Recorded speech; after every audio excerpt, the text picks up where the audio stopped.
What is good, everyone? Tatsumi back again for another video. So today, as we all know, the next unexpected collaboration for the Grand Summoners is gonna be the Samurai X or the Rurouni Kenshin. And as we all know, we have the best boy of the anime, Kenshin, Sagara, Hajime Saito, and Makoto.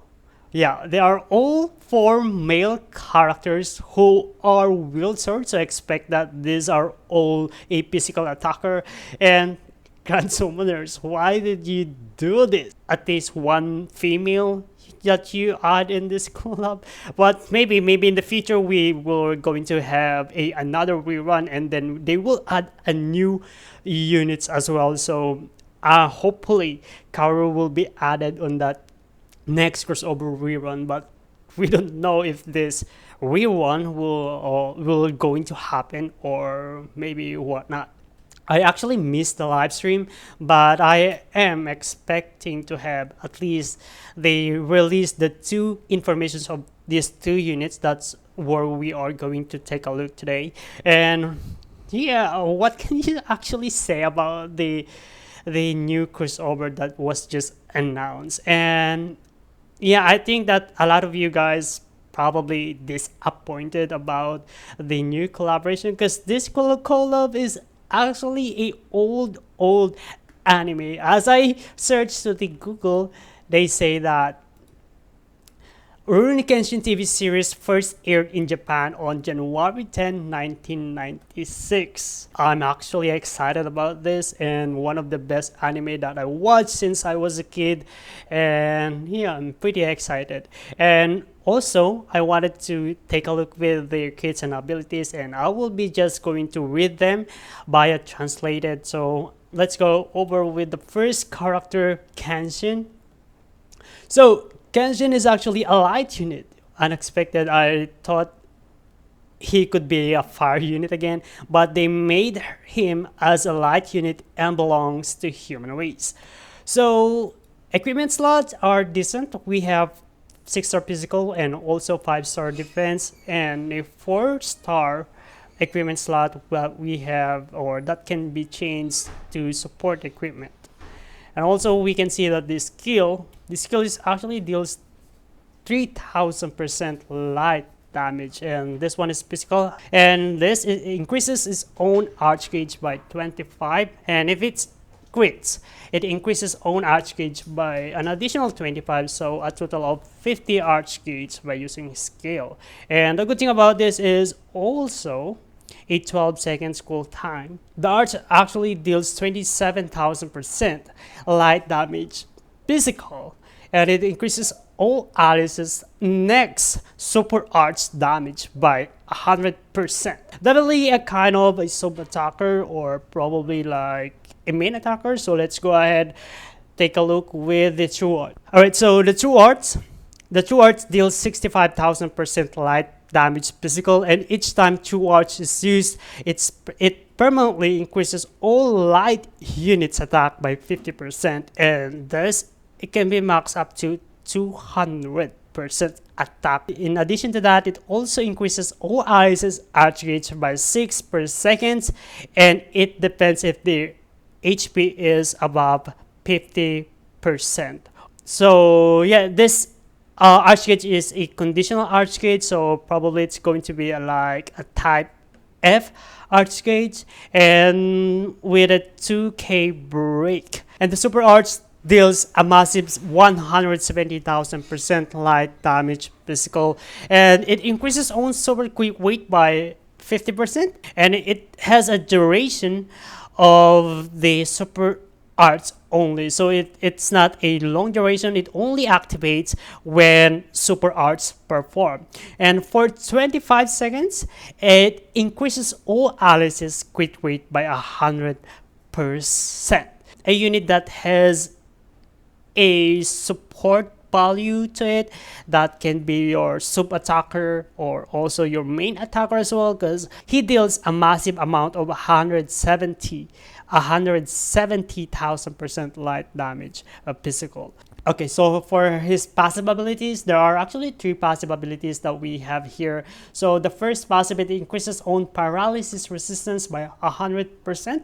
And the second one is increases own damage by 1% for every 100 of his attack. So for his unique passive ability is very conditional. So for every human in your team, it will add 30 seconds duration to it. So if, for example, if you are equipped with 4 human units, and you will get 120 seconds duration.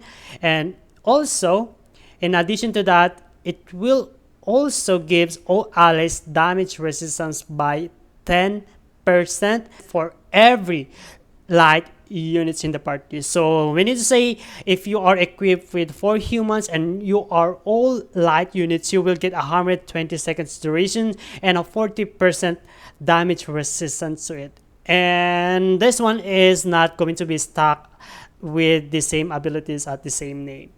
So these units are doesn't have any like equipment or true equipment for now, or maybe in the future they will going to have their true equipment. So hopefully, well, it's actually a pretty decent unit, and I'll be just going to get my crystal, and this is going to be a new crossover for global as well. So remember that this crossover will going to be the next crossover as well after Islam. Hopefully, if there is no filler, then this crossover will going to be the next crossover after this line. Okay, so we have Sagara. Sagara is actually a water unit and belongs to the human race as we expected. And the equipment slot is a 6-star physical, 5-star physical, and a 4-star physical. And it can be changed to a defense one. And pretty boring equipment slot, to be honest. They made him dirty, bro. The equipment slot is a so-so, a mediocre for me. So, but let's go ahead and take a look with his skill and abilities. So, skill is a 5,000% water damage physical. It also increases own arch gauge by 40. And with a 14 seconds cooldown, a long cooldown with a short arch gauge there. Arch deals 25,000% water damage physical. It increases all allies arch gauge by 20 and also increases all allies paralysis resistance and freeze resistance by 100%. So True Art deals 70,000% water damage physical, and for 30 seconds it increases all allies skill city and also BE output by 75%. And for water units, it adds a 75%. So you will get at least a 150% skill city speed and also a BE output, which is a bad buff for, in my opinion, because BE output is not that crazy. And if you are just going to be like spamming their physical equipment or any spamming like a magical or a physical equipment, then you will benefit with the BE output. But BE output from the start of the game up until now is kind of like a meh buff or a mediocre buff for me. But yeah, let's go and take a look with his super arts. Super Arts deal a massive amount, same amount with Kenshin, 170,000% water damage physical, and this is ignores defense of the enemies for the duration of the Super Arts. And also on top of that, if used when above 80%, and for 20 seconds, it increases own Super Arts damage by 150%, and this is going to be like a stackable one, which is benefits for him going to be like your main damage dealer for your water team. And aside of that, which is really also good, it also boosts your water units a skill city speed. Then this unit is going to be your main attacker for that team. Okay, his super arts is going to be stackable. It also depends on how fast the animation is, because if that fast animation enough, then this unit is going to be the most broken DPS for your water unit. If this super long animation, then yeah, not really good. But yeah, it was a good unit. It was a decent unit for now. So probably they will get buff someday in the future. So at least we have Sagara here. And this is going to be the second unit information that was just released. And we are looking forward for the two units for Saito or Hajime Saito and Makoto.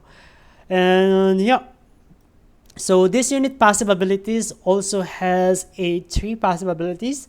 For the first passive, it increases own damage against enemies in break by 50%, and also it increases own damage against giant bosses by 50%.